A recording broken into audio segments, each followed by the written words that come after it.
Hello students, आज हम लोग इस वीडियो में पढ़ेंगे वर्क, पावर और एनर्जी के बारे में।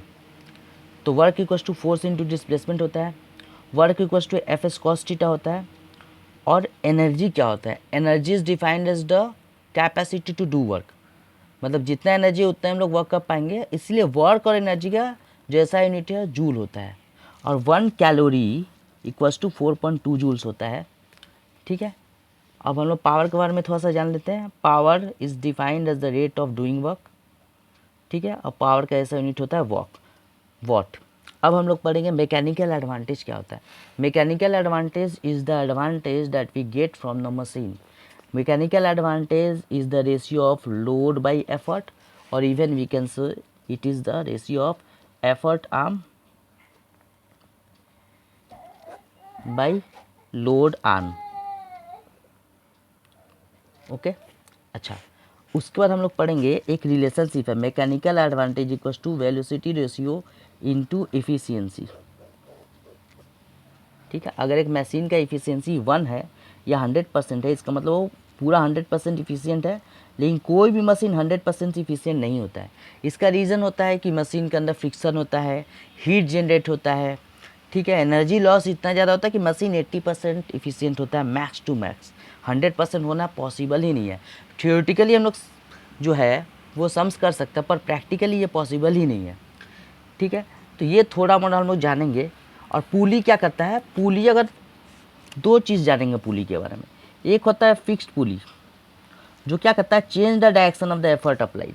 अब यहाँ पे हमको एक बकेट को निकालना है वेल से, तो पानी भरा हुआ बकेट को हम वेल से अगर निकालते हैं तो क्या होता है? यहाँ पे हम नीचे लगा रहे हैं एफर्ट लगा रहे हैं नीचे, और बाल्टी कहाँ रहा है? ऊपर। मतलब by using a single fixed pulley we can change the direction of the effort applied. Effort लगा रहे हैं नीचे, बाल्टी कहाँ रहा है? ऊपर। लेकिन यही हम लोग मूवेबल पुली अगर लें, यहाँ पे लाके एक पुली लेके मूवेबल पुली लें, तो इस केस में क्या होगा? मूवेबल पुली के केस में क्या होता है कि जो मैकेनिकल एडवांटेज होता है उसका पावर होता है 2⁴n। मतलब मैकेनिकल एडवांटेज बहुत ज़्यादा होता है अगर हम दो मूवेबल पुली लें। ठीक है, अगर हम दो मूवेबल पुली लें तो इस केस में क्या होगा कि 2⁴ मैकेनिकल एडवांटेज 4 हो जाएगा। अगर हम 3 मूवेबल पुली लें तो 2⁵ 8 हो जाएगा। हम 4 मूवेबल पुली लें तो 2⁴ 16 हो जाएगा। ठीक है, अगर हम दो टाइप का, एक सिस्टम होता है ब्लॉक एंड टैकल सिस्टम का पुली। ठीक है, तो उसके बारे में थोड़ा सा हम लोग को पढ़ना है कि ब्लॉक मतलब जो फिक्स होता है, टैकल मतलब जो मूव कर सकता है। ठीक है, अब इस चैप्टर के बाद हम लोग थोड़ा सा चलते हैं लाइट चैप्टर के बारे में, रिफ्रैक्शन के बारे में पढ़ने के लिए।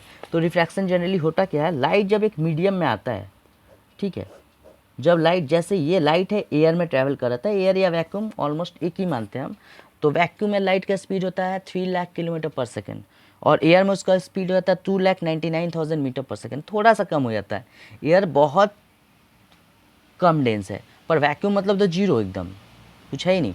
तो एयर में स्पीड मान लेते 3 लाख किलोमीटर पर सेकेंड था, तो लाइट जो है बहुत स्पीड से आ रहा था। और सॉलिड में पार्टिकल जो है वो बहुत सामने सामने रहते हैं, तो बहुत डेंस रहते हैं। इसीलिए क्या होगा, जो लाइट जो है वो जो 3 लाख किलोमीटर पर सेकेंड के स्पीड से आ रहा था उसका स्पीड कम हो जाएगा, और क्या हो जाएगा वो, जैसे ग्लास का रिफ्रैक्टिव इंडेक्स 1.5 है, तो ग्लास के अंदर वो 2 लाख किलोमीटर पर सेकेंड हो जाएगा, और लाइट बेंड हो जाएगा टूवर्ड्स द नॉर्मल। जैसे लाइट आता है, हम यहाँ पे एक परपेंडिकुलर ड्रॉ करते हैं, उसको बोलते हैं normal.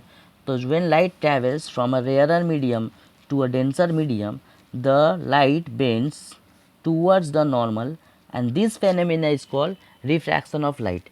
And after the light goes inside the glass, after the glass the light is again coming out of the glass. So in this case क्या होगा, ये जो 2 लाख किलोमीटर पर सेकेंड है वो 3 लाख किलोमीटर पर सेकेंड रह जाएगा, और ये क्या करेगा, एकदम से अवे फ्रॉम द नॉर्मल। मतलब इसको आना तो ऐसा चाहिए था, लेकिन जाएगा अवे फ्रॉम द नॉर्मल। और सीधा वाला रे को अगर हम प्रोड्यूस करें, जो स्टार्टिंग वाला रहता है इंसिडेंट रे, उसको प्रोड्यूस करें, तो इमर्जेंट और इंसिडेंट रे के बीच में जो डिस्टेंस होगा, इसको हम लोग एक टर्म बोलते हैं, इसका नाम है लैटरल डिस्प्लेसमेंट। ठीक है, तो इसका नाम है लैटरल डिस्प्लेसमेंट। सो ये लैटरल डिस्प्लेसमेंट क्या है? Distance between the initial and the distance between the emergent रे and the produced incident ray.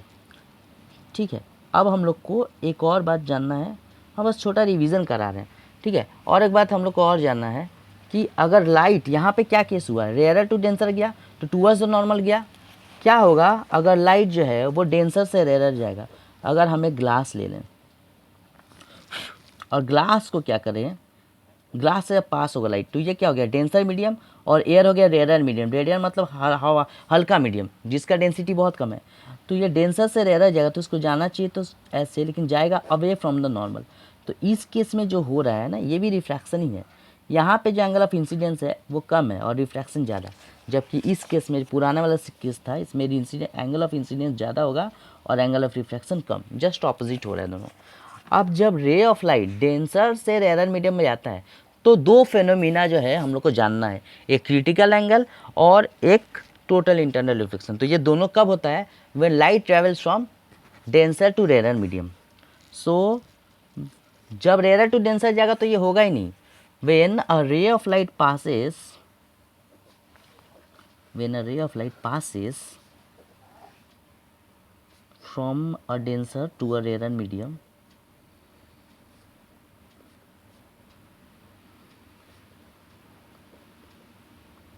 it bends away from the normal. It bends away from the normal, ठीक है, bends away from the normal. और दो जो phenomena होता है, जो दो फेनोमिना था, एक फेनोमिना क्या होगा, क्रिटिकल एंगल वाला केस, और दूसरा जो फेनोमिना होगा वो है total internal reflection of light.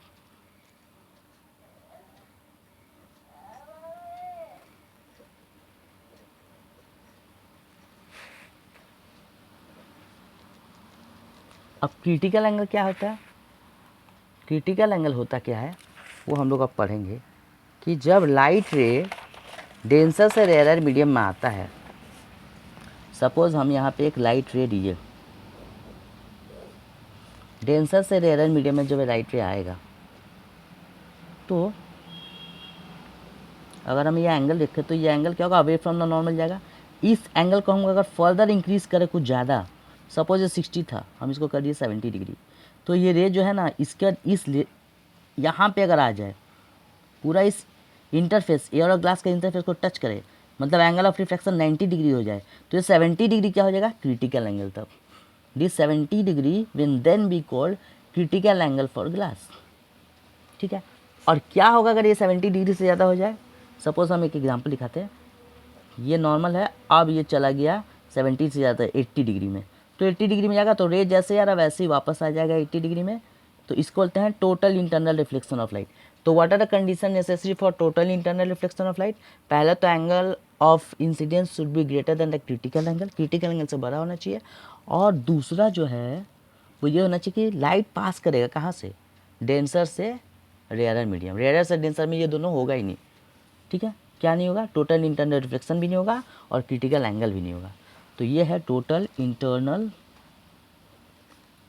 Reflection of light. अब जो डायमंड जो साइन करता है वो total internal reflection of light की वजह से करता है, क्योंकि उसका जो क्रिटिकल एंगल है वो 24 डिग्री है, तो लाइट अंदर डायमंड में घुस तो जाता है पर बाहर निकल नहीं पाता है, और वो जो लाइट ट्रैप हो जाता है वही हम लोग को इतना साइन नहीं दिखाई पड़ता है, total internal reflection of light, ठीक है। अब हम लोग लेंस के बारे में पढ़ेंगे। लेंस में क्या करेंगे, जैसे लेंस में दो रूल जानेंगे उससे सारा डायग्राम बन जाएगा। क्या है, ये लेंस का एकदम बीच से जो लाइन गया है उसको बोलते हैं प्रिंसिपल एक्सिस, और यहाँ पे एक लाइन ड्रॉ करेंगे, यहाँ बीच वाला हो गया ऑप्टिकल सेंटर। तो पहला तो है कि पैरेलल टू प्रिंसिपल एक्सिस कोई रे आता है तो वो कहाँ जाके मीट करता है, फोकस पे, ठीक है। और दूसरा सेंटर ऑफ कर्वेचर से अगर कोई रे जाता है तो जैसे जा रहा है वैसे ही चला जाता है अनडेविएटेड। ये दो रूल जान के हम लोग डायग्राम सारा सीखेंगे, ठीक है। तो और कॉन्वेक्स लेंस ये हुआ, कॉन्केव लेंस ये हुआ। अच्छा, कॉन्वेक्स लेंस का जो पावर होता है, इसका पावर जो है वो पॉजिटिव होता है, पावर का ऐसा यूनिट इस केस में डायोप्टर होता है, इसका पावर पॉजिटिव होता है for convex lens. Convex lens का पावर क्या होता है, पॉजिटिव, और ये कॉन्केव लेंस का पावर क्या होता है, नेगेटिव। ये कैसा लेंस है, कॉन्वेक्स, ये कैसा लेंस है, कॉन्केव। हम लोग को कैसा आई में दीजिए उसके डिपेंड पे हम लोग को लेंस दिया जाता है, तो इसका पावर देता है कॉन्केव लेंस का नेगेटिव, ओके। इसके बाद हम लोग को जो पढ़ना है वो हम लोग को ये पढ़ना है कि प्रिज्म। प्रिज्म क्या होता है? प्रिज्म एक डिवाइस है, जैसे कि लाइट रे हम लोग को दिखाया गया इसमें क्या होता है। तो प्रिज्म क्या किया, लाइट रे गया ऐसे, ये प्रिज्म एक ट्रायंगल से हम लोग डिनोट किए ABC। लाइट रे ऐसे जाएगा, ये पैरेलल टू बेस जाएगा, पहले ये जो बेस है इसके पैरेलल जाएगा, ठीक है। उसके बाद यहाँ से एक्चुअली हुआ क्या, यहाँ पे हम एक नॉर्मल ड्रॉ किए, रे जा रहा है रेयर मीडियम से डेंसर मीडियम, और फिर ये डेंसर मीडियम से रे कहाँ जा रहा है, अवे फ्रॉम द नॉर्मल। तो हम अगर इंसिडेंट रे को फॉरवर्ड प्रोड्यूस करें और रिफ्लेक्टेड रे को बैकवर्ड प्रोड्यूस करें तो यहाँ पे एक एंगल बनेगा जिसको हम लोग बोलेंगे एंगल ऑफ डेविएशन। ये क्या हो गया, एंगल ऑफ डेविएशन, ठीक है। तो इसके बारे में बहुत आता है। ये एंगल ऑफ डेविएशन पता है कब होगा, जब यहाँ पे एंगल ऑफ इंसिडेंस और यहाँ पे एंगल ऑफ इमर्जेंस दोनों इक्वल होगा, तब एंगल ऑफ डेविएशन क्या होगा, मिनिमम। मतलब एंगल ऑफ डेविएशन मिनिमम कब होगा, जब अब एंगल ऑफ कंडीशन क्या है, इसलिए कि angle of incidence angle of emergence के इक्वल होगा। हो सकता है क्वेश्चन पूछे कि एंगल ऑफ डेविएशन मिनिमम कब होगा, जब एंगल ऑफ इंसिडेंस और एंगल ऑफ इमर्जेंस दोनों सेम होगा। और ये डायग्राम थोड़ा बना देना जरूरी है क्योंकि इंपॉर्टेंट है, ठीक है। इसके बाद हम लोग जो चैप्टर का रिवीजन करेंगे वो चैप्टर है, अगर कुछ प्रॉब्लम हो तो स्क्रीनशॉट आप लेके समझ सकते हैं, ठीक है। तो नेक्स्ट क्या है, हम लोग पढ़ेंगे साउंड चैप्टर। साउंड के बारे में बेसिकली क्या बोलेंगे कि साउंड वेव को हम लोग मैकेनिकल वेव्स क्यों बोलते हैं। Sound is a form of energy which helps us in hearing. होता क्या है, साउंड एनर्जी दिखता तो है नहीं, हम लोग बात करते तो दिखता तो है नहीं, बट ये क्या क्या होता है कि हम लोग जो बात करते कोई भी हम लोग का वोकल कॉर्ड जो है गला का वो वाइब्रेट करता है और साउंड प्रोड्यूस होता है। तबला में उसका मेम्ब्रेन वाइब्रेट करता है। अगर हम लोग फ्लूट लें बांसुरी तो उसमें उसका अंदर का एयर का जो कॉलम होता है वो वाइब्रेट करता है। अगर हम लोग सितार गिटार बजाए तो उसका तार जो वो वाइब्रेट करता है। तो कोई भी चीज़ वाइब्रेट करता है तो उसमें साउंड प्रोड्यूस होता है। और बहुत बार ये पूछा था कि ट्यूनिंग फॉर्क के बारे में कि ये क्या है क्या। तो ट्यूनिंग फॉर्क एक ऐसा डिवाइस है, यू शेप्ड डिवाइस है, इसका नाम ऊपर वाला का नाम है प्रॉन्ग्स और नीचे वाला का नाम है स्टेम। तो ट्यूनिंग फॉर्क को क्या करेंगे ना, हम अगर रबर पैड में मारेंगे तो ये क्या करेगा, आवाज़ करेगा, ठीक है। ऊपर से अगर कोई पानी कहीं पे रखा हुआ है और ये वाइब्रेट कर रहा है तो पानी में ले जाएंगे तो पानी को ये छलका देगा, क्योंकि ये खुद वाइब्रेट कर रहा है, पानी को भी वाइब्रेट कर देगा, ठीक है। अच्छा, इसके बाद हम लोग जो पढ़ेंगे उसका नाम है एको। एको क्या होता है कि जैसा लाइट कहीं पे लग के रिफ्लेक्ट करता है वैसे साउंड भी लग के कहीं पे रिफ्लेक्ट करता है, इसी फेनोमेना को बोलते हैं एको। जैसे मान लेते हैं हम यहाँ पे एक वॉल है और यहाँ पे कोई एक लड़का खड़ा है जो ज़ोर से चिल्लाया, लड़का या लड़की जो भी खड़ा है ज़ोर से चिल्लाया, ये यहाँ पे बड़ा सा वॉल है, से लग के साउंड वापस आएगा और इसको एक साउंड जो बोला है, जैसे बोला अमित, तो उसका थोड़ा देर बाद अमित अमित अमित उसको सुनाई दिया। क्यों? ये होता है पहाड़ी इलाके में, जब साउंड जाके लग के वो सेम साउंड रिफ्लेक्ट होकर आके सुनाई देता है। तो इसके लिए दो कंडीशन नेसेसरी होता है। पहले इस दोनों का डिस्टेंस जो होना चाहिए, ये जो सोर्स और लिसनर का डिस्टेंस होना चाहिए। जनरली 16.6 मीटर होता है, हम लोग इसको 17 मीटर लेते हैं। थोड़ा रात हो गया इसीलिए थोड़ा सा आवाज़ आ रहा है, बट क्या कर सकते, कल एग्ज़ाम है तो हम लोग वीडियो पढ़ना ही पड़ेगा अभी। तो डिस्टेंस है 17 मीटर, ठीक है, डिस्टेंस होना चाहिए 17 मीटर। और जो ये जो है ना ऑब्स्टेकल, इसका जो लेंथ है वेवलेंथ से बड़ा होना चाहिए, बस ये लिख देना है अभी। अच्छा, उसके बाद एक चीज़ होता है डैम्प्ड ऑसिलेशन। डैम्प्ड ऑसिलेशन मतलब अगर हम कोई आवाज़ किए, जैसे एक सितार से आवाज़ किए तो आवाज़ पहले ज़ोर से आएगा, टड़ंग, पहले ज़ोर से फिर टड़ंग करते करते ख़त्म, तो उसको बोलता है डैम्प्ड ऑसिलेशन। डैम्प्ड ऑसिलेशन मतलब उसका एम्पलीट्यूड पर बड़ा होगा, एम्पलीट्यूड में नहीं, ये जितना बड़ा होगा उतना आवाज़ ज़्यादा ज़ोर से होगा। फिर ये छोटा हुआ मैंने यहाँ पे आवाज़ थोड़ा धीरे हुआ, फिर ये छोटा हुआ मैंने आवाज़ और धीरे हुआ, फिर लास्ट में होते होते ये ख़त्म हो गया आवाज़। तो जनरली कोई भी साउंड धीरे धीरे बनने के बाद धीरे धीरे बाद ख़त्म हो जाता है। तो ये डायग्राम है किसका, डैम्प्ड ऑसिलेशन के। यहाँ डिस्प्लेसमेंट का है और ये टाइम का है। जितना टाइम बढ़ते जा रहा है डिस्प्लेसमेंट कम होते जा रहा है, एम्पलीट्यूड कम होते जा रहा है, और क्या हो रहा है, साउंड का लाउडनेस कम हो रहा है और धीरे धीरे वो ख़त्म भी हो जाएगा। तो अब हम लोग साउंड के बारे में 3 चीज़ पढ़ते हैं जो साउंड के बारे में बताता है। तो characteristics of sound depends upon 3 factors. तो कैरेक्टरिस्टिक्स ऑफ साउंड के बारे में हम लोग पढ़ेंगे। क्या है? Characteristics of sound depends upon 3 factors. पहला नंबर है लाउडनेस। लाउडनेस जो डिपेंड करता है किसके ऊपर, एम्पलीट्यूड के ऊपर। अगर एम्पलीट्यूड ज़्यादा है तो लाउडनेस भी ज़्यादा होगा। दूसरा है pitch. Pitch depends upon frequency. अगर फ्रीक्वेंसी ज़्यादा है तो उसके बाद उसका फ्रीक्वेंसी ज़्यादा है तो उसका पिच भी ज़्यादा होगा। और क्वालिटी जो होता है वो डिपेंड करता है वेव फॉर्म। जैसे पियानो का वेव फॉर्म अलग होता है, तबला का वेव फॉर्म अलग होगा, गिटार का वेव फॉर्म अलग होगा। तो loudness depends upon amplitude, pitch depends upon frequency, quality depends upon wave form of the wave. ठीक है, जैसे ये एक वेव फॉर्म है, ये एक वेव फॉर्म है, दोनों डिफरेंट वेव फॉर्म है तो इसका क्वालिटी क्या होगा, डिफरेंट। ठीक है, आप एम्पलीट्यूड बताते हैं। जैसे ऐसा क्वेश्चन आता है, एक साउंड है ए ऐसा, एक साउंड है बी ऐसा, तो पूछेगा which one is producing louder sound. अब समझ में देख के ही आ रहा है कि A will produce louder sound. क्या A will have louder sound? क्यों क्यों A will have louder sound? Why A will have louder sound? क्योंकि इसका जो एम्पलीट्यूड है, जो हम म्यूजिक सिस्टम में देखते हैं ना कि बार दिखता है, तो जितना बड़ा बार होगा उतना ज़्यादा आवाज़ आएगा, उतना ज़्यादा उसका एम्पलीट्यूड है। A will have louder sound.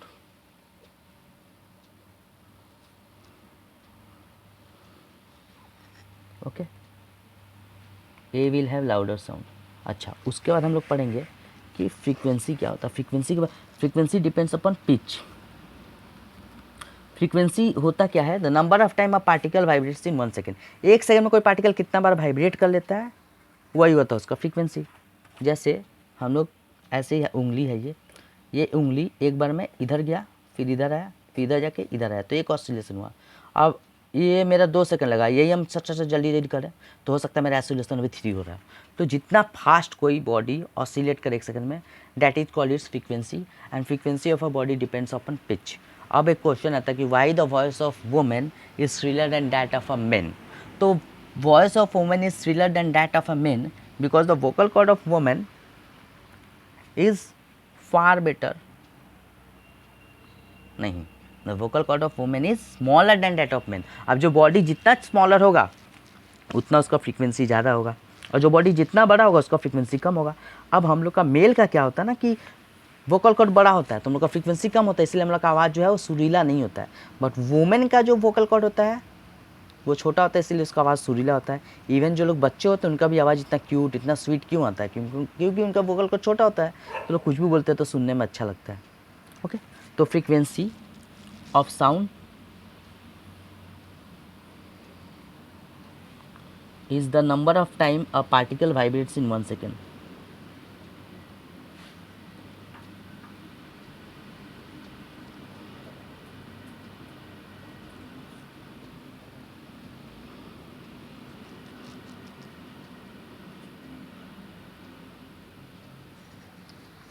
ठीक है, अच्छा, तो हम लोगों ने फ्रीक्वेंसी पढ़ा। अब हम लोग पढ़ेंगे फोर्स्ड वाइब्रेशन। तो फोर्स्ड वाइब्रेशन क्या होता है,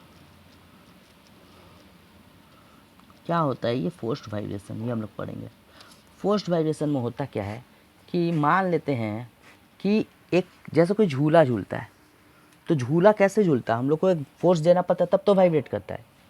तो forced vibration is the vibration which a body vibrates under the influence of force of another body. दूसरा बॉडी फोर्स दे रहा है और एक बॉडी वाइब्रेट हो रहा है, उसी को हम लोग बोलते हैं फोर्स्ड वाइब्रेशन। ठीक है, अच्छा, अब क्या होता है कि एक बॉडी है, ये बॉडी ए है, ये बॉडी बी है, इसका फ्रीक्वेंसी है 500 हर्ट्ज। फ्रीक्वेंसी कैसा यूनिट होता है, हर्ट्ज, HERTZ, हर्ट्ज। ठीक है, और कितना फ्रीक्वेंसी हम लोग सुन पाते हैं वो भी कभी कभी आता है। हम लोग सुन पाते हैं, हम लोग का ईयर सुन पाता है 20 हर्ट्ज से 20,000 हर्ट्ज। कितना, 20 हर्ट्ज से 20,000 हर्ट्ज। अब 20 हर्ट्ज का जो नीचे साउंड होता है उसको बोलते हैं इंफ्रासोनिक। ठीक है, 20 हर्ट्ज के नीचे होता है इंफ्रासोनिक, और 20,000 हर्ट्ज के ऊपर जो साउंड होता है उसको हम लोग बोलते हैं अल्ट्रासोनिक वेव। ये अल्ट्रासोनिक वेव बैट डॉल्फिन सुन पाते हैं, और इंफ्रासोनिक साउंड है वो एलिफेंट लोग सुन पाते हैं। एलिफेंटों का कान बड़ा बड़ा भी होता है ना, इसलिए। तो अब ये एक बॉडी है, ये जो है 500 को क्या कर रहा है, मतलब फोर्स दे रहा है कि वाइब्रेट कर रहा है, इसका फ्रीक्वेंसी 500 है। अगर इसका फ्रीक्वेंसी 500 है और इसका भी फ्रीक्वेंसी 500 हो गया, तो अब तो ये बॉडी जो है ना बहुत ज़्यादा जोर के एम्पलीट्यूड, जो बॉडी को ऐसे समझे सटासट बहुत ऊपर ऊपर, जैसे कि बॉडी को इतनी सा होनी चाहिए, वो 60 जोर जोर से घूमने लगेगा, मतलब उसका एम्पलीट्यूड बढ़ जाएगा, बहुत ज़ोर से वाइब्रेट कर रहा है। अगर एक बॉडी और दूसरा बॉडी का फ्रीक्वेंसी मैच कर गया, कौन सा body, the vibrating body and the body which is giving force to it to vibrate, मतलब वो बॉडी जो वाइब्रेट कर रहा है और वो बॉडी जो उसको वाइब्रेट करा रहा है, दोनों का अगर फ्रीक्वेंसी मैच कर गया, तो इस फेनोमिना को हम लोग बोलते हैं रेजोनेंस। इस केस में क्या होगा, बॉडी ये जो है वो बहुत ज़्यादा एम्पलीट्यूड से वाइब्रेट करेगा। इसी के कारण एक बार सैन फ्रांसिस्को में ब्रिज गिर गया था, इसीलिए the soldiers are not allowed to march on a bridge, क्योंकि अगर सोल्जर लोग का एक रिदम में वो लोग मार्च करते हैं, left right left right left right बोल के। अब क्या हुआ कि अगर सोल्जर का फ्रीक्वेंसी और जो ब्रिज के अंदर का जो पार्टिकल हम लोग पढ़े ना, सॉलिड लिक्विड गैस सब में पार्टिकल होता है, तो पार्टिकल का एक वाइब्रेशन का एक फ्रीक्वेंसी होता है। अब ब्रिज का पार्टिकल का फ्रीक्वेंसी और सोल्जर लोग जो चल रहे हैं उनका फ्रीक्वेंसी अगर मैच कर गया किसी भी वजह से, तो ब्रिज जो है बहुत ज़ोर से हिलते हिलते कोलैप्स होके, मतलब टूट के नीचे गिर जाएगा।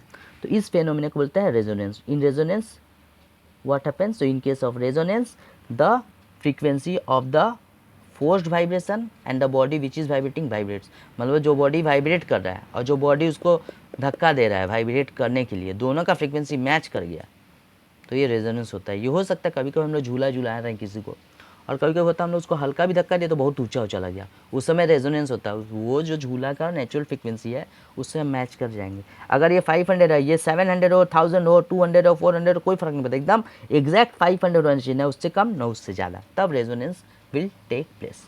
ठीक है, रेजोनेंस का क्लियर हो गया। अच्छा, अब हम लोग पढ़ेंगे कि रडार और सोनार जो होता है वो क्या होता है। रडार का फुल फॉर्म होता है रेडियो डिटेक्शन एंड रेंजिंग, और सोनार होता है sound navigation and ranging. They are use to find the depth of the sea, ठीक है, and to find any obstacle in the सी।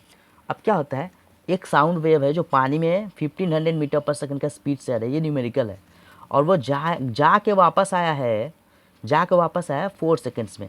तो डेप्थ ऑफ द रिवर कैसे निकालेंगे पता है, 1500 स्पीड इंटू टाइम होता है डिस्टेंस, और बाई 2 करेंगे, क्योंकि एक बार जाने का एक बार आने का, पानी में जा रहा है एक बार वेव एक बार आ रहा है, तो 2 बार वो ट्रैवल किया ना, इसलिए डिवाइडेड बाई 2 कर दिया। तो डेप्थ ऑफ द सी क्या हो जाएगा, 6000/2, अगर ये मीटर में है 3000 मीटर, मतलब 3 किलोमीटर डेप्थ है उस सी का। अब जिसको 3 किलोमीटर जाना है, जिसका इतना कैपेसिटी वो जाएगा, जो नॉर्मल सी डाइवर वो लोग नहीं जाएंगे, इसमें जो एक्सपीरियंस है, जो ज़्यादा टैलेंटेड है वही जाएंगे। ठीक है, तो ये रहा साउंड के बारे में जनरली हम लोग को। ठीक है, अब हम लोग करेंगे इलेक्ट्रिसिटी और मैग्नेटिज्म के बारे में। तो what is current, the rate of flow of charge is called current. Rate of flow of charge is called current.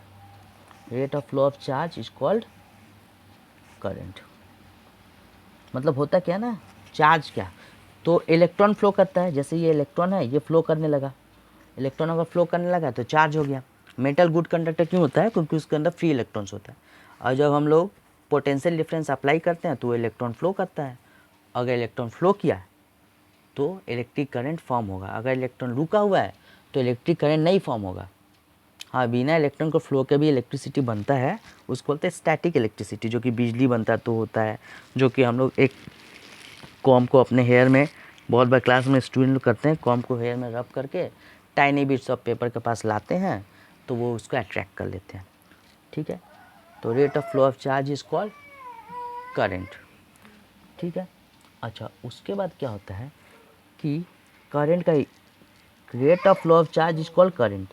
तो आई हो गया करंट, इसको स्मॉल आई से ही डिनोट किया जाता है। ठीक है, तो करंट का ऐसा यूनिट होता है एम्पियर, चार्ज का ऐसा यूनिट होता है कूलम, और टाइम का तो ऐसा यूनिट सेकेंड होता है। ठीक है, तो आप क्या लिखेंगे हम लोग, how many electron constitute 1 coulomb of charge, वो होता है 6.25 इंटू 10⁻18 इलेक्ट्रॉन्स, मतलब इतना ज़्यादा इलेक्ट्रॉन्स होगा तो 1 कूलम ऑफ चार्ज फॉर्म होगा। ठीक है, उसके बाद हम लोग पढ़ेंगे ओम्स लॉ। ओम्स लॉ क्या बोलता है, ओम्स लॉ स्टेट करता है कि temperature remaining constant the current flowing to a conductor is directly proportional to the potential difference across its ends. मतलब अगर टेम्परेचर को हम रख दें कांस्टेंट, तो जो करंट कहीं पे फ्लो कर रहा है वो डायरेक्टली प्रोपोर्शनल होगा potential difference across its ends. मतलब जितना ज़्यादा पोटेंशियल डिफरेंस होगा उतना ही ज़्यादा करंट फॉर्म होगा। ठीक है, और अगर हम V बाई आई लेते हैं तो यहाँ पे आ रहा है R, यह है ओम्स लॉ। और जो ओम्स लॉ को फॉलो करता है जो कंडक्टर, उसको बोलते हैं ohmic conductor. What are ohmic conductor? The conductor which follows Ohm's law are called ohmic conductor. अब इसका डायग्राम होगा ऐसे, ये वोल्टेज है, ये करंट है, ऐसे अगर स्ट्रेट डायग्राम दे दिया है, ठीक है, इसका मतलब ये ओमिक कंडक्टर है। अगर स्ट्रेट ऐसे जा रहा है तो ओमिक कंडक्टर। और यही डायग्राम थोड़ा भी टेढ़ा मेढ़ा बना दिया है, ऐसे ये टेढ़ा मेढ़ा ऐसे, तो और ये V और I दे दिया, मतलब ये क्या है? Non ohmic conductor.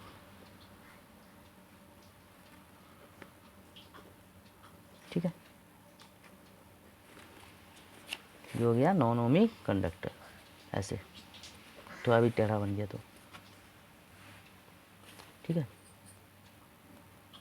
ये नॉन ओमिक कंडक्टर का डायग्राम हो गया। अच्छा, उसके बाद हम लोग नेक्स्ट जो करेंगे वो है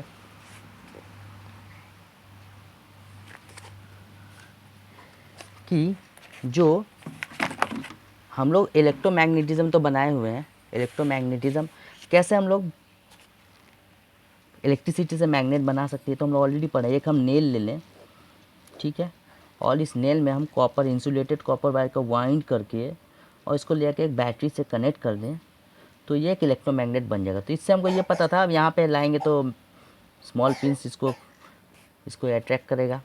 तो ये जानते हैं हम लोग कि ये इलेक्ट्रोमैग्नेट मतलब इलेक्ट्रिसिटी जो है ये बड़ा वाला हमेशा पॉजिटिव होता है और छोटा वाला नेगेटिव। डायरेक्शन ऑफ करंट का फ्लो क्या होता है? From the positive to the negative terminal of the cell. Electron flow करेगा ऐसे और करंट फ्लो करता है उसको ऑपोजिट डायरेक्शन में। तो conventional direction of current is from the positive to the negative terminal of the cell. ये हुआ। अच्छा, अब हम लोग को क्या करना है कि ये जो है, पता चला कि करंट से हम लोग इलेक्ट्रोमैग्नेट बना सकते हैं। बाद में पता चला कि मैग्नेट से भी हम करंट बना सकते हैं। जब भी कोई वायर है, जैसे एक वायर, इससे अगर करंट जा रहा है ऊपर, तो इसमें जो करंट फॉर्म होगा, इसमें जो करंट जब भी कुछ वायर से ऊपर जा रहा है तो इसमें अपने आप एक मैग्नेटिक फील्ड फॉर्म होगा। ठीक है, इसको राइट हैंड थंब रूल से सोच सकते हैं कि ये थंब अगर हम लोग का करंट है तो जिस डायरेक्शन में फिंगर जा रहा है, मतलब ऊपर जा रहा है तो ये क्या होगा? Anti clockwise. ऊपर जा रहा है तो क्या होगा? Anti clockwise. और वही अगर नीचे आएगा, अगर डायरेक्शन ऑफ करंट जो नीचे है तो ये मूव करने लगता है क्लॉकवाइज। ठीक है, तो ये राइट हैंड थंब रूल से पता चलेगा कि करंट जब वायर से आता है तो उसमें मैग्नेटिक फील्ड भी प्रोड्यूस होता है, और जब करंट ऊपर जाता है तो एंटी क्लॉकवाइज, और जब करंट नीचे आता है तो डायरेक्शन ऑफ मैग्नेटिक फील्ड होता है क्लॉकवाइज। और इवन अगर डायरेक्शन ऑफ मैग्नेटिक फील्ड जो है, मतलब डायरेक्शन ऑफ जो मैग्नेटिक, अगर ये एंटी क्लॉकवाइज है डायरेक्शन ऑफ करंट तो नॉर्थ पोल हो जाता है, और डायरेक्शन ऑफ करंट अगर क्लॉकवाइज है तो साउथ पोल हो जाता है। करंट का डायरेक्शन एंटी क्लॉकवाइज तो नॉर्थ पोल बनेगा वहाँ पे, और करंट का डायरेक्शन अगर क्लॉकवाइज है तो साउथ पोल बनेगा। किस में? जो इलेक्ट्रोमैग्नेट है इस केस में। ठीक है, ये भी जानना जरूरी है। Anticlockwise north pole, clockwise है तो साउथ पोल मैग्नेट का बनेगा। अगर करंट का डायरेक्शन एंटी क्लॉकवाइज है तो वहाँ पे बनेगा नॉर्थ पोल, और करंट का डायरेक्शन क्लॉकवाइज है तो वहाँ पे बनेगा साउथ पोल। अब हम लोग पढ़ते हैं कि फ्लेमिंग्स लेफ्ट हैंड रूल क्या है। ये अगर हम लोग if we point in such way that thumbs point in direction, if we hold our three finger in such a way that three of them are mutually perpendicular to each other, if the middle finger points in the direction of the current, the forefinger points in the direction of the magnetic field, then thumb will give the direction of the flow of the conductor। इससे बना motor. मतलब इसका क्या है? इसका हम लिख सकते हैं if we, Fleming's left hand rule है ये,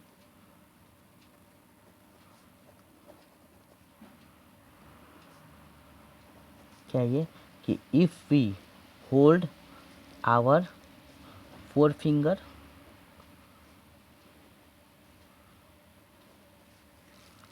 thumb and middle finger in such a way, middle finger in such a way that both all of them are mutually perpendicular to each other. ये forefinger है, ये middle finger है.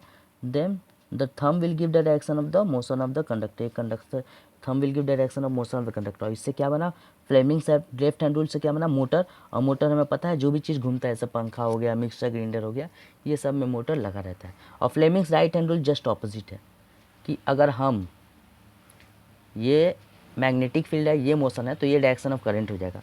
तो Fleming's right hand rule से बन गया generator. Fleming's right hand rule से बन गया generator. Fleming's right hand rule से क्या बना, जनरेटर. तो जनरेटर में बेसिकली करते क्या हम लोग, एक बार देख लेते हैं जनरेटर बनता कैसे है.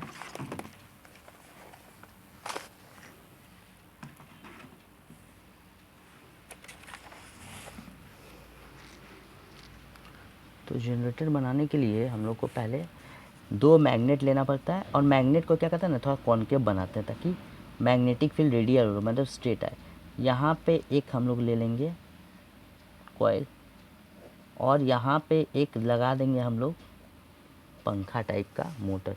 अब जितना ये घूमेगा उतना ही यहाँ पे इलेक्ट्रिसिटी फॉर्म होकर हम लोग को मिलने वाला है. ठीक है, यहाँ से इलेक्ट्रिसिटी बाहर से निकलेगा. तो क्या है ना, ये है नॉर्थ पोल, ये है साउथ पोल, ये है फैन, ये है कॉइल सॉफ्ट आयरन कोल का. अब यहाँ से क्या होता है, जितना जोर से ये घूमेगा उतना ही क्या होगा, मैग्नेटिक फील्ड फॉर्म होगा. क्यों, क्योंकि होता क्या है, मैग्नेटिक फील्ड फॉर्म होने का जो रूल है वो ये है कि magnetic field lines, the change in the magnetic flux linked with the coil creates electric current, creates EMF which in turn creates electric current. मतलब ये जो कॉइल जब घूमेगा, जैसे मैग्नेटिक फील्ड यहाँ पे जा रहा है, अभी तो कुछ भी नहीं है, ये हुआ हम लोग का मैग्नेटिक फील्ड और ये है हम लोग का कॉइल. तो कोई बात नहीं है, दोनों एकदम पैरेलल है. ये भी ऐसे जा रहा है, ये भी ऐसे है, समझो पैरेलल है. और जब ये परपेंडिकुलर होगा तो ये बहुत ज़्यादा पास कर रहा है. मतलब जैसे ही चेंज होता रहेगा तो मैग्नेटिक फील्ड लाइंस भी यहाँ पे चेंज होगा.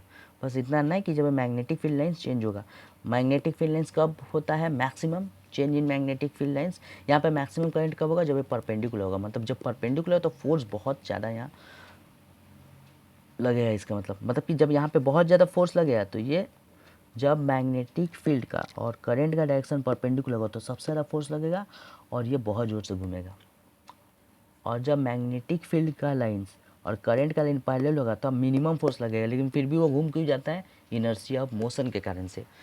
तो और यहाँ पे क्या होगा, जब हम लोग घुमाते रहेंगे तो चेंज इन मैग्नेटिक फ्लक्स होगा, जिसकी वजह से ईएमएफ होगा, और ईएमएफ की वजह से करंट प्रोड्यूस होगा अल्टीमेटली. ईएमएफ से पीडी होगा, और according to potential difference is directly proportional to the current produce. तो अकॉर्डिंग टू ओम्स लॉ वहाँ पे करंट भी प्रोड्यूस होगा.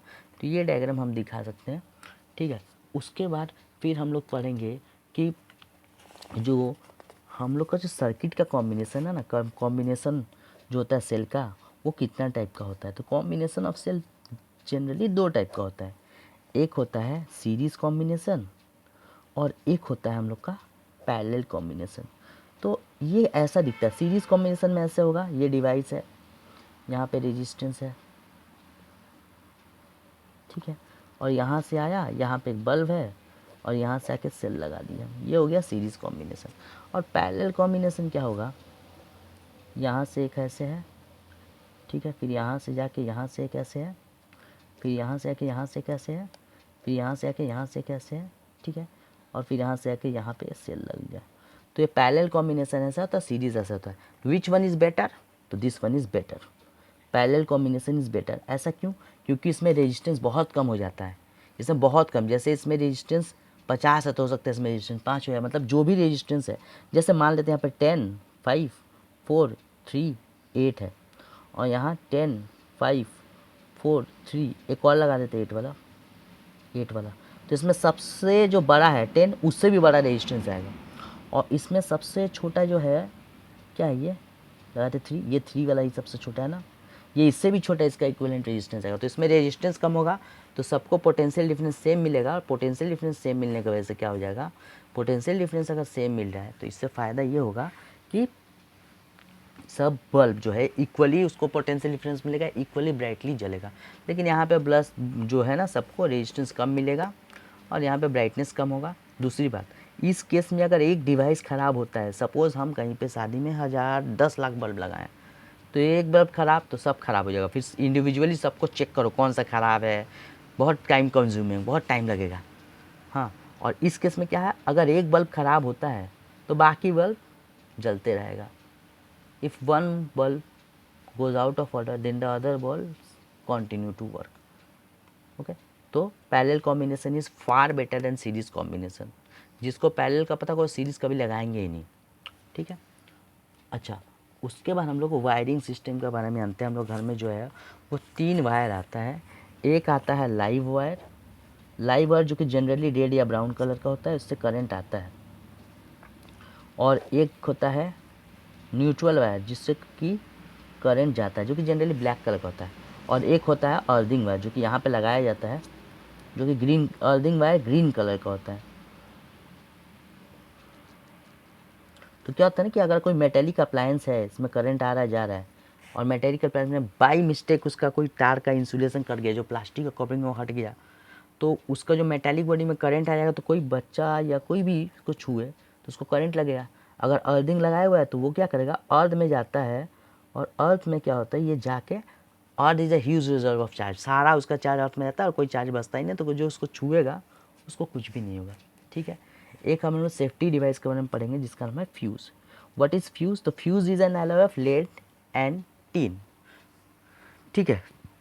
इस एलॉय का नाम है सोल्डर। अब हम लोग एक बार पढ़ लेते हैं कि एलॉय होता क्या है। Alloys are the homogeneous mixture of metals. Alloy जो होता है मेटल का होमोजीनियस मिक्सचर होता है। तो solder is an alloy of lead and tin. अब इसका प्रॉपर्टी क्या होता है कि इसका जो है ना, इसका जो है रेजिस्टेंस हाई होता है और मेल्टिंग पॉइंट लो। इसका क्या होता है, रेजिस्टेंस होता है हाई और मेल्टिंग पॉइंट होता है बहुत लो। ठीक है। सोल्डर का क्या होता है कि रेजिस्टेंस होता है हाई और मेल्टिंग पॉइंट होता है लो। तो इसीलिए जब एक होता है फ्यूज़, 2 टाइप का हम लोग को घर में लगाते हैं, एक 5 एम्पियर, एक 15 एम्पियर का। तो ये 5 और 15 एम्पियर का क्या होता है, जैसे ही करंट 5 एम्पियर का गया तो ये इसको डिस्कनेक्ट कर देगा, उससे ज़्यादा का। और 15 एम्पियर का गया तो इसको डिस्कनेक्ट कर देगा, ताकि ज़्यादा करंट आए और हम लोग अप्लायंस को डैमेज नहीं करे। घर में अगर ज़्यादा करंट आ गया तो जितना भी अप्लायंस है, suppose TV, fridge, AC, washing machine, geyser, microwave oven, सारा ख़राब हो जाएगा। म्यूज़िक सिस्टम सारा ख़राब हो जाएगा। तो उसको जाके हार्म नहीं हो, इसीलिए पहले ही क्या होता है, फ्यूज़ जो है मेल्ट हो जाता है इसका वायर। तो ऐसे रहता है फ्यूज़, 2 ऐसे रहता है, बीच में ही फ्यूज़ वायर रहता है। तो ये मेल्ट हो जाएगा। जब ये मेल्ट हो जाएगा तो बीच में कनेक्शन टूट गया तो ये करंट आएगा ही नहीं। फिर इलेक्ट्रीशियन आके इसको ठीक करते हैं। तो इसमें बहुत टाइम लगता था। अभी क्या हो गया है, एमसीबी आ गया है। एमसीबी का फुल फॉर्म है miniature circuit breaker.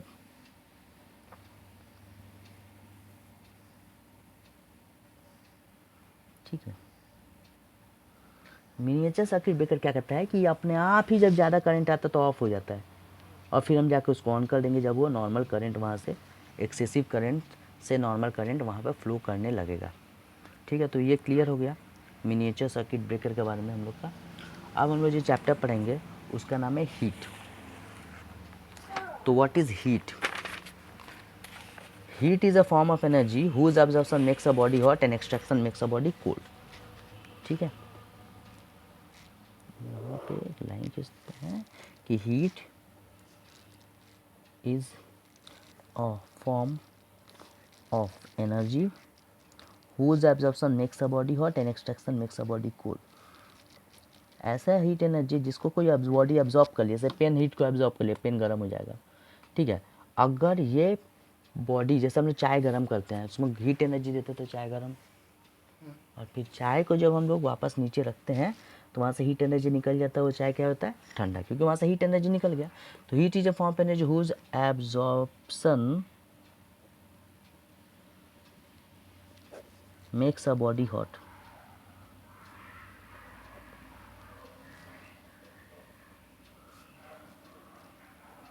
And extraction makes a body cold.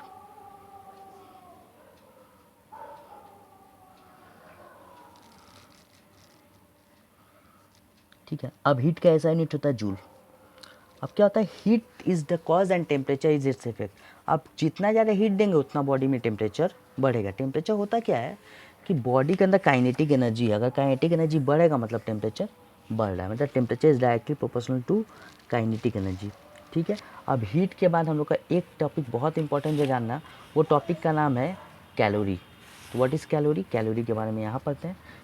Calorie क्या होता है, calorie is defined as the amount of heat required to raise the temperature of 1 gram of water to 1 degree centigrade.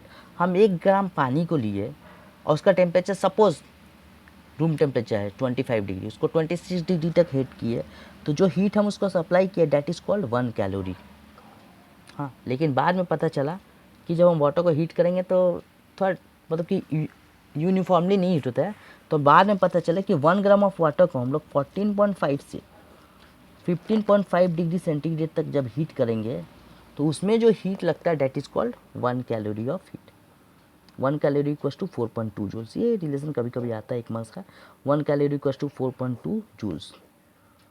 ठीक है, ये हो गया। अच्छा, उसके बाद जब हर एक बॉडी का ना अपना अपना कैपेसिटी होता है, जैसे स्पेसिफिक हीट कैपेसिटी उसको बोलते हैं, स्पेसिफिक हीट कैपेसिटी। जैसे वाटर का स्पेसिफिक हीट कैपेसिटी क्या है, हाई होता है, इसीलिए इसको कार रेडिएटर में हम डालते हैं। अगर कार बहुत गर्म हो गया कार का इंजन तो उसमें हम लोग वाटर डालते हैं, क्योंकि वाटर का स्पेसिफिक हीट बहुत हाई होता है, तो बहुत ज़्यादा हीट लेके तब वो अपना टेम्परेचर को बढ़ाएगा। तब तक कार का इंजन से हीट ले लिया तो कार का इंजन हो गया ठंडा, नहीं तो वहाँ बहुत बार कार में इंजन ज़्यादा गर्म होगा तो वो आग भी लग सकता है वहाँ पे। तो specific heat of water is very high, so it is used as a coolant in factories, it is used in cars radiators. Okay, ठीक है, specific heat capacity of water is very high. अच्छा, उसके बाद हम लोग क्या होता है, कोई बॉडी मान लो हीट एब्जॉर्ब किया, हीट को हम लोग मेज़र करते हैं जिस डिवाइस से, उस डिवाइस का नाम क्या है, calorimetry. Heat is measured by a device called calorimetry। बोलेगा name the device which is use to measure heat, तो कैलोरीमेट्री मेजर्स हीट, हीट को मेजर करते हैं, कैलोरीमेट्री मेजर्स हीट। और टेम्परेचर को कौन मेजर करता है, temperature is measured by thermometer, thermometer को मेजर करता है thermometer.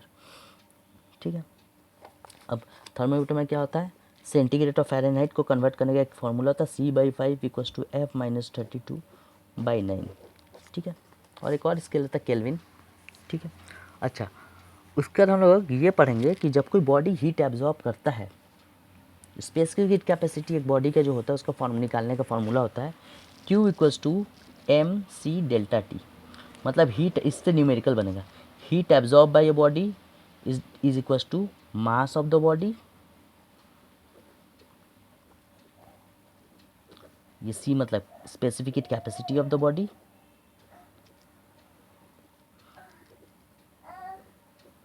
Specific capacity of the body, and तीसरा जो हो जाएगा ये डेल्टा टी मतलब राइज इन टेम्परेचर।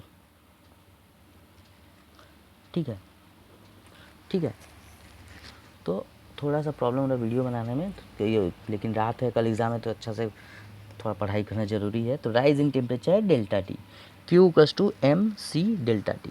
ये होता है कब, जब कोई बॉडी का टेम्परेचर 1 ग्राम ऑफ वाटर को 1 डिग्री बढ़ाने में या 1 kg ऑफ वाटर को 1 डिग्री बनाने में लगता है, that is called specific heat capacity. अब एक तो होता है हीट कैपेसिटी, तो हीट कैपेसिटी क्या होता है, Q डैश उसको ले लेते हैं हीट कैपेसिटी, तो उसमें होता है C into delta T. C मैंने स्पेसिफिक हीट उसका पता है, हीट स्पेसिफिक हीट कैपेसिटी पता है, into rise in temperature. Excuse me, delta T होता है राइज इन टेम्परेचर, ये होता है हीट कैपेसिटी। अच्छा, हम लोग हीट को जो मेज़र करते हैं कि कितना हीट कोई बॉडी में गया आया, तो उसको जिससे मेज़र करते हैं उसका नाम है principal of calorimetry.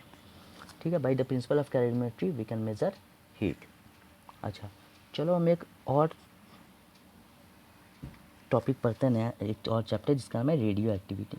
Radio activity क्या है, radio activity is a nuclear phenomena, is a nuclear phenomena. क्यों, क्योंकि न्यूक्लियस से निकलता है। एक क्वेश्चन आया था कि अगर इलेक्ट्रॉन निकलता है तो क्या रेडियो एक्टिव फेनोमिना है, नहीं।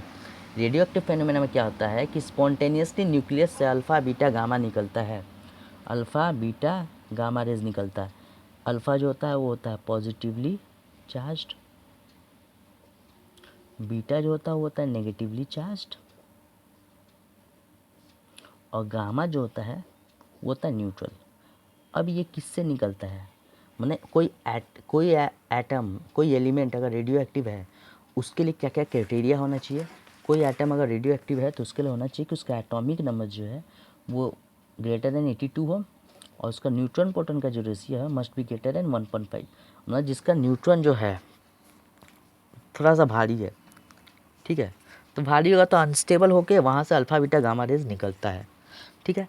तो अल्फ़ा रेज निकलेगा, अगर इसका न्यूमेरिकल्स आता है, मानते हैं हम यहाँ की पी एक्स है, ये 230 है, ये 182 है। सपोज़ यहाँ से अल्फ़ा रेज अगर निकला तो ये एक्स से वाई बना, तो ऊपर में पता है क्या है, 4 कम हो जाएगा 226, और नीचे में 2 कम हो जाएगा, ठीक है। यही अगर एक्स में से बीटा पार्टिकल निकलता है तो पता है ऊपर में तो कुछ नहीं होगा, नीचे में उल्टे एक बढ़ जाएगा, 183 हो जाएगा। तो ये हम लोग को याद रखना है कि अल्फ़ा पार्टिकल निकलता है तो क्या होता है, और बीटा पार्टिकल जब निकलता है तो इसमें क्या होता है, ठीक है। तो अल्फ़ा पार्टिकल ये होता है, बीटा पार्टिकल ये होता है। अच्छा, इसमें पूछता है कि सबसे ज़्यादा पेनिट्रेटिंग पावर जो है वो किस में होता है। तो पेनिट्रेटिंग पावर अगर हम देखें, पेनिट्रेटिंग पावर देखें तो gamma has the maximum penetrating power, gamma has the maximum penetrating power,